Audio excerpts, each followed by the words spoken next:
This episode is brought to you by Shady Brook Farms. If you're looking for ways to make mealtime healthier in the new year, make your favorite recipes with turkey from Shady Brook Farms. Take the pressure off, keep it simple and tasty without sacrificing flavor for nutrition. Whether you want a delicious sandwich or a post-workout protein, Shady Brook Farms turkey can do it all. Visit shadybrookfarms.com for recipe inspiration and to find retailers near you. Shady Brook Farms. Eat what you love. How do you feel great on vacation? Like really good? Easy. You go to Aruba. You'll spend your time relaxing on cool white sand beaches and floating in healing blue water. You'll immerse yourself in natural wonder and find your center on an island where things move at your speed. You won't just feel great, you'll feel relaxed, renewed, and ready for life. That's the Aruba effect. Plan your trip at aruba.com. This is Optimal Living Daily, episode 3058, Progressive Extremism, How to Be a Better You, by Nir Eyal of nirandfar.com. I'm your narrator, Justin Malik, reading you blogs every single day of the year, including holidays. Now let's get right to it as we optimize your life. Progressive Extremism, How to Be a Better You, by Nir Eyal of nirandfar.com. I had just finished giving a speech on building habits when a woman in the audience explained, "You teach how to create habits, but that's not my problem. I'm fat." The frustration in her voice echoed throughout the room. My problem is stopping bad habits. That's why I'm fat. Where does that leave me? I deeply sympathized with the woman. I was once clinically obese, I told her. She stared at my lanky frame and waited for me to explain. Whether it's changing our penchant for eating unhealthy food or reining in our predilection for distraction, starting a new routine is very different from breaking an existing habit. For example, creating a habit requires encoding a new set of automatic behaviors, while breaking a habit requires a different set of processes.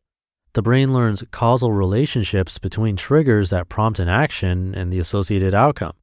If you like to get in the habit of taking a vitamin every day, for instance, the key is to place the pill somewhere in the path of your normal routine, say next to your toothbrush, so you remember to take one each morning before you brush.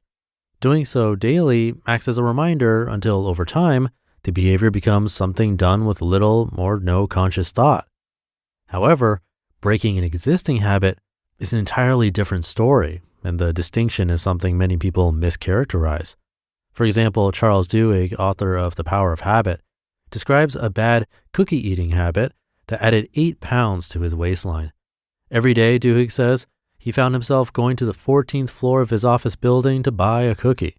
When he began to analyze this habit, Duhigg discovered that the real reward for his behavior was not the cookie itself, but the socializing he enjoyed while nom-nom-nomming with coworkers.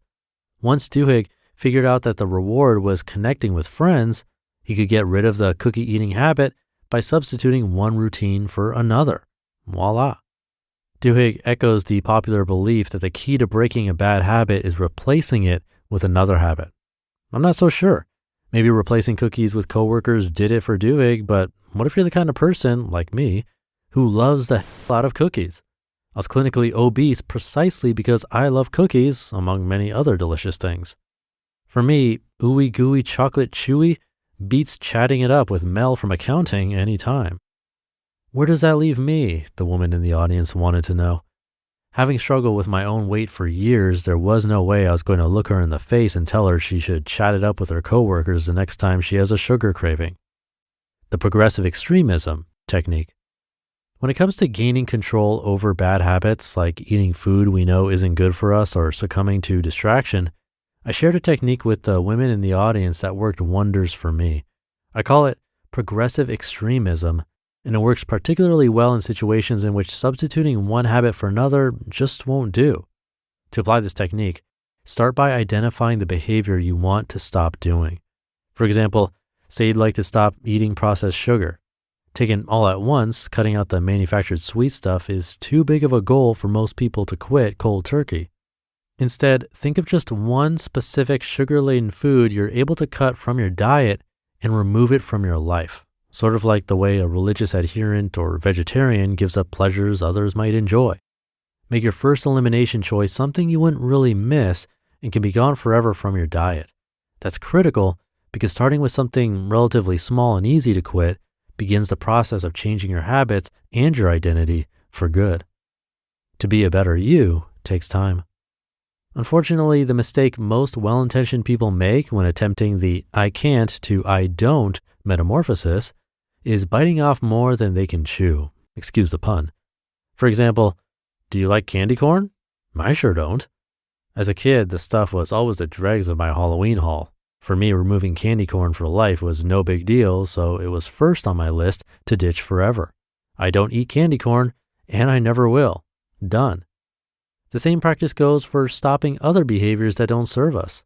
When I decided to stop reading articles in the web browser of my laptop and started using the Pocket app instead, I found it to be an easy elimination I'll never go back to. After picking the behavior you want to give up, be it eating an undesirable food or indulging in a distraction that doesn't serve you, the next step is to write it down along with the date you gave it up for good. This on-paper action marks the shift from a temporary can't to a permanent don't. Once you've achieved that milestone, the final step is to be patient. This transformation takes time. Every few months, review your list of the things you've given up. I have a reminder set in my calendar to review my items every 6 months.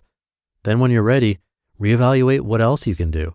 Find another unwanted behavior to remove that meets the criteria of something you can give up for life that you wouldn't really miss. For me, after I kicked candy corn to the curb, I decided to never again have sugary, carbonated drinks in my home. Easy peasy.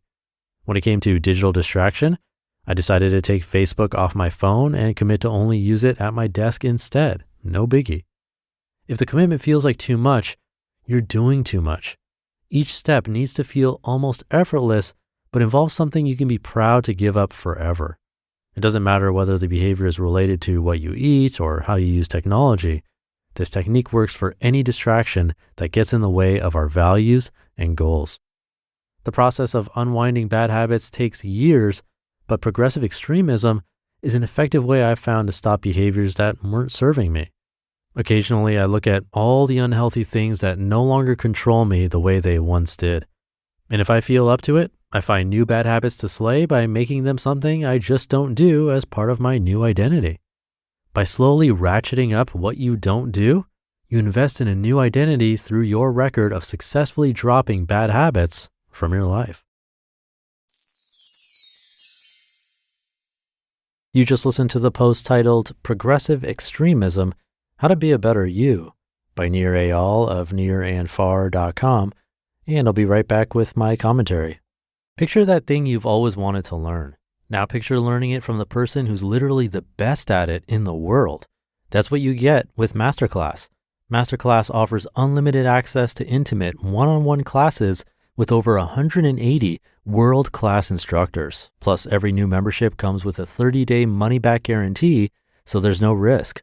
There are over 200 classes to pick from, with new classes added every month, like John Kabat-Zinn's. He's a mindfulness expert who teaches you how to incorporate meditation into your everyday life. I've loved his class. He's been mentioned on this podcast before, and it's really helped me to hone my meditation skills, especially when I'm out and experience stressful situations and don't have the time or space to have a proper meditation session. Thanks to his class, I've been able to stay more composed no matter what's happening. And right now, our listeners will get an additional 15% off an annual membership at masterclass.com/old. Get 15% off right now at masterclass.com/OLD. masterclass.com/old. Thank you to Nir. His name is spelled N-I-R, and his site is Nir and Far, with Nir being spelled just like his name. And this post was actually an excerpt from his book, Indistractable. So if you like this one, you can find his book on Amazon or at your local library, most likely. Checking out our author's books is a great way to support them. An interesting point I found in this article was when he talked about the root reward we get from a specific bad habit. So in the example, it was a cookie, and the reward was really just the socialization. I think some people get that same reward with smoking too, or drinking. And that could be a good place to start to see if you can get to the root of it and find that reward that you're really looking for.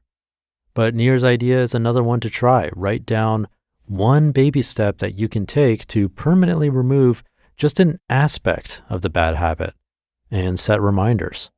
It might just work for you. Let me know how it goes and what does work for you. I always enjoy hearing from you. Have a great rest of your weekend, and I'll see you tomorrow for Minimalist Monday, where your optimal life awaits.